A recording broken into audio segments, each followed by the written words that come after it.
O'zbekiston aholisining deyarli yarmi 19 milliondan ortig'i xotin-qizlardan iborat. Bu raqam ortida taqdirlar bor. Mehribon onalar, ilm izlayotgan qizlar, orzu maqsadlari ulkan bo'lgan millionlab ayollar turibdi. Va har bir xotin-qiz o'zini davlat tarafidan himoyalangan va jamiyatga kerakli his qilishi lozim. Har bir ona farzandlarining kelajagi uchun xotirjam bo'lishi. Har bir qiz orzulari tomon ishonch bilan intilishi. Har bir ayol o'z mehnati va salohiyati bilan jamiyatda munosib o'rin egallashi zarur.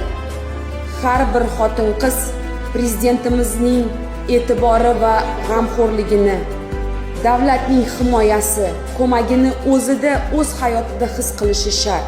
Bu shunchaki vazifa emas, bu prezidentimizning qat'iy talabi.